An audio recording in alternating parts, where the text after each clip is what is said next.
I didn't grow up in a house. I grew up in a war zone where silence was safer than love. My name is Sarah. I'm 26, and I have a 6-year-old son named Max.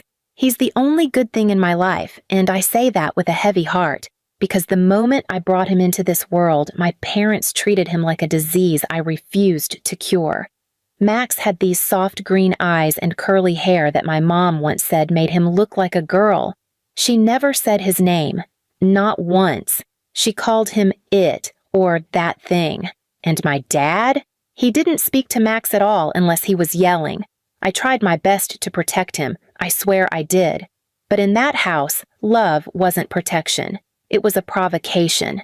Please subscribe to our channel and tell us in comments from where are watching this video.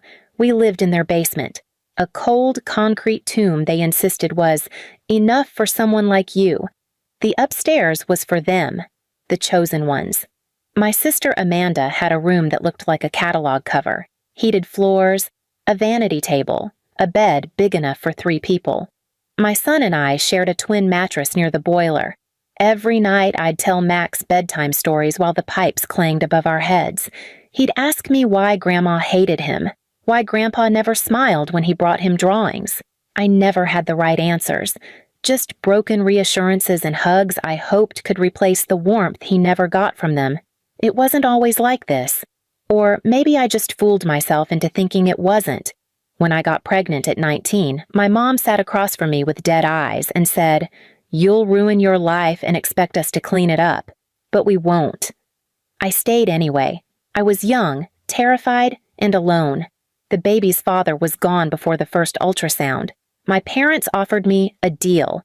Stay in the basement, work 2 jobs, and don't bring shame to our name. I agreed. Because what else could I do? But things changed when Max started speaking up. He was too smart for his age, too kind, too curious. And in my family, kindness was punished. Curiosity was crushed. It was a Saturday, cold. I was folding laundry while Max was upstairs with my dad. I'd gone to use the dryer in the garage. I heard the yelling before I reached the door. "You don't touch that remote," Dad roared. "I just wanted to watch cartoons," Max said softly. The sound that followed made my heart split open. A slap. A hard one.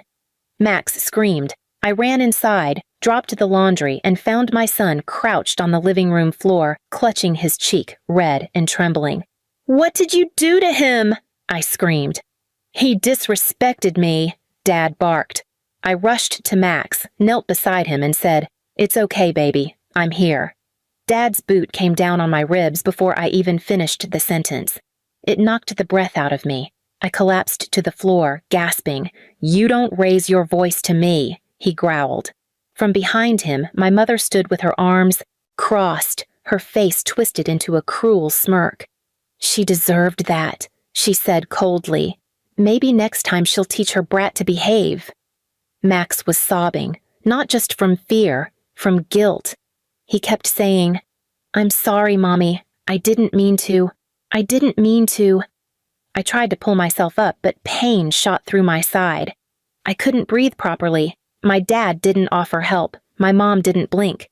They just walked back to the kitchen like nothing happened. That night, I didn't sleep. I laid on that concrete floor while Max cried himself to sleep in my arms. Every time I shifted, my ribs screamed. Every time I looked at him, I saw the bruise on his face and felt like the worst mother in the world. The next morning, my mom slid a cold plate of toast under the basement door. No apology, no concern. Just a note that said, "Teach your son manners or find another floor to sleep on." I could feel something in me breaking, like a string that had been pulled too tight for too long. I couldn't let this happen again. Not to Max. Not to me. I went to the mirror in the garage that night, looked at the dark bruises down my ribs, the swollen red mark on Max's face, the sadness in his eyes that shouldn't exist in someone who still sleeps with a teddy bear. That was the night I knew I couldn't survive in that house. But I also couldn't just leave. Because monsters don't stop hurting people when you walk away. They find new victims. And I wasn't just going to survive this. I was going to end it. But not with fists, not with screams, with strategy. and silence.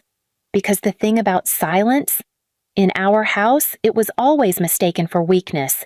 They had no idea it was going to be my weapon. The hardest part of revenge isn't the planning, it's the pretending. Pretending I wasn't limping from the cracked rib. Pretending I didn't flinch every time Dad passed by. Pretending I didn't want to claw my mother's eyes out every time she smirked and said, "Still playing victim, Sarah?" But I did pretend. Because people like my parents only know how to handle noise. I gave them silence. I gave them obedience. I gave them what they thought was submission. And while they laughed upstairs, I was quietly setting traps downstairs. I made sure Max never went near them again. I taught him to go silent when he heard their voices, to hide in the crawlspace if things got loud. I started recording. Small things at first, Dad yelling at Max, Mom calling him a stray. Then more, Dad throwing a bowl of soup at my head because I served Amanda first. Mom stomping on Max's art project and saying, "Trash doesn't get to decorate my house." All recorded, all time-stamped, all backed up in a hidden drive in the lining of Max's old teddy bear. But evidence alone wasn't enough. I wanted them to feel what they made us feel. I wanted them to question reality the way Max questioned his worth. So I started whispering, seeds of doubt where they'd grow deep. I played recordings of Amanda crying softly when no one was home, just loud enough for my parents to hear, but not find. I left their phones plugged in on low battery, then swapped out their alarms so they missed appointments. Dad blamed Mom. Mom blamed Amanda. I watched the cracks widen with every snide comment at the dinner table. "Don't blame me for your foggy brain, Dan," my mother snapped one morning. "Maybe you should stop drinking at 3 p.m. like a retiree. Maybe you should stop acting like I married you for your personality," Dad fired back. Amanda just stared down at her plate and said nothing. She had no idea I'd sent her job application from my mom's email, followed by a fake rejection letter. One by one, they started turning on each other. I picked up extra shifts at the diner without telling anyone and slowly saved cash. Max and I didn't eat from their fridge anymore. I stored our food in a locked cooler in the garage. Every time Mom threw out my meals by accident, I smiled and told her it was fine.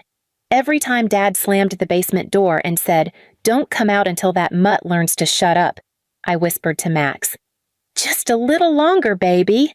And then came the breaking point. It was a Sunday.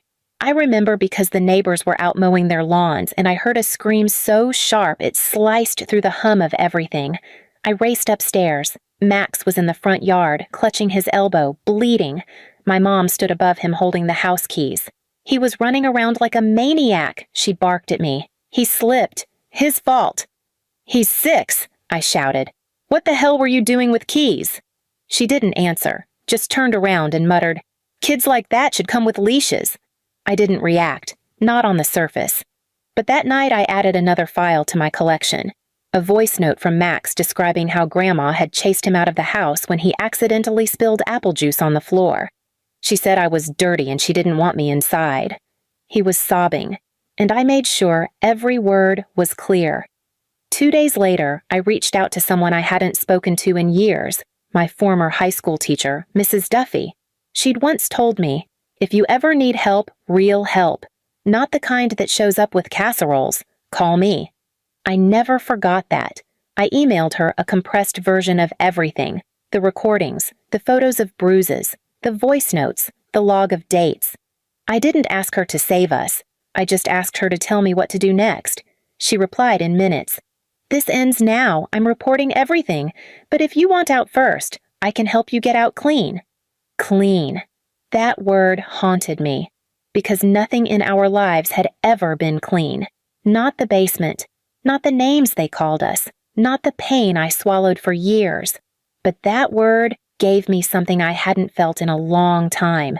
Control. We planned for 4 days. 4 days of pretending.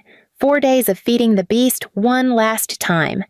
I washed Mom's laundry. I complimented Amanda's hideous new haircut. I thanked Dad for giving Max space. They thought I was finally broken, and on that last night, I kissed Max on the forehead and whispered, "Tomorrow, baby, we disappear." But it didn't go exactly like that. because monsters don't go down easy. That morning, Dad barged into the basement with a belt in his hand. Said Max had broken a dish upstairs. He hadn't. I'd seen Amanda do it. But Dad didn't care. "I warned you," he hissed. "No more chances." I stood in front of Max. "Don't touch him." "Move," he growled. "No." He swung. I ducked. And for the first time in my life, I fought back. I grabbed a broomstick and cracked it across his arm. He roared, charged. I fell. He punched me in the side again. Mom came in screaming, "You're a disgrace to this family!" I was bleeding. Max was crying. My mother stepped toward me like she was going to kick me again. Then we all froze. A voice from the top of the stairs. "Sarah?" It was Mrs. Duffy, and behind her, 2 officers. My mother turned white. Max ran to me and clung to my side as the cops stormed in, and as my father yelled, "This is a family matter," the officer simply said, "Not anymore." The sirens faded hours ago, but their echo stayed. The basement looked smaller now that the police tape crossed the stairs. The officers had taken statements, taken pictures, taken everything except the ache in my ribs and the way Max still trembled when someone knocked. They didn't arrest them right away. That's not how it works. They opened a case, collected evidence, promised follow-ups. The words sounded tidy, clinical. Nothing about what happened to us was tidy. Mom stood on the porch when they left, a cigarette dangling from her fingers. "You really think anyone believes you?" she called. "You're trash, Sarah. You always will be." I closed the door. She didn't know that half her world was already collapsing. 2 weeks passed. Mrs. Duffy came every day, checking on us, bringing groceries, helping me file reports. She introduced me to a caseworker who arranged a small apartment through a domestic violence grant. It wasn't pretty, thin walls, peeling paint, but the first night I turned a lock that was mine, I almost cried. Max slept through the night for the first time in months. I thought that would be the end. Survival. But surviving isn't the same as living, and I still woke up with that voice in my head. You deserved that. No, they didn't deserve peace. Not yet. Mom's charity club met every Thursday at the community center. She'd kept her reputation spotless for decades, volunteering, fundraisers, supporting families in need. I knew every name on her donor list. I also knew she kept a flash drive of her financials in the same desk drawer she used for her pills. I waited until she left for her weekly salon visit. Then I borrowed her spare house key from Amanda's bag. She still believed I was rebuilding bridges. I went in, walked past the photo wall where every picture stopped before my pregnancy, and opened that drawer. Inside wasn't just accounting. It was her whole double life. Falsified receipts, fake donation logs, and a letter showing she'd pocketed most of the money her foundation raised. She was preaching charity while stealing from the same church that once paid for my textbooks. I copied everything, printed duplicates, and mailed them in thick brown envelopes. One to the local paper, one to her biggest donor, one to the city auditor. Then I waited. It took 3 days. The first headline hit on a Sunday. Community Fund Fraud Investigation, local organizer under fire. By Monday, her phone was blowing up. By Wednesday, the police were back. Not for me this time. She tried to pin it on Dad, then on Amanda, then on me. None of it stuck. They seized her accounts, froze the charity, and plastered her name across every bulletin board in town. Dad didn't stand by her. He couldn't. Because the same week, the caseworker's evidence and my recordings reached the state's Family Services Department. Every bruise, every date, every slap, every insult. All documented. They filed a restraining order and an elder abuse injunction against both my parents. When the investigators came to question him, Dad shouted, "She's lying! My daughter's unstable!" The officer played back a clip of his own voice. "You don't raise your voice to me." And then my scream, and then his laugh. He didn't have a word left. Amanda disappeared first, packed a bag and left a note that said, "I can't clean up what you made." Mom called me 2 days later from an unknown number. Her voice was cracked, unrecognizable. "Are you happy now?" she asked. I didn't answer. She said, "You'll never be better than me." I said, "I already am," and hung up. The months that followed were quiet. Too quiet sometimes. The kind of silence that used to mean danger, but now just meant peace. I worked double shifts at the diner, saved money, and slowly turned that little apartment into a home. Max's drawings covered the walls, bright, messy, alive. One night, he crawled onto my lap while I was balancing bills and asked, "Mom, are we safe now?" I looked at him, really looked at him, the way I couldn't when I was always waiting for the next blow. His eyes weren't afraid anymore. They were steady, certain. "Yeah," I said. "We are." He smiled and whispered, "Can we make pancakes tomorrow?" That's when I realized revenge wasn't about ruining them anymore. It was about rebuilding us, without their shadows. Still, sometimes I drive by the old house. It's empty now. Windows boarded. Lawn overgrown. The neighbors don't talk about them much. People say Mom moved 2 towns over, living off her sister's pity. Dad was last seen sleeping in his truck outside a bar.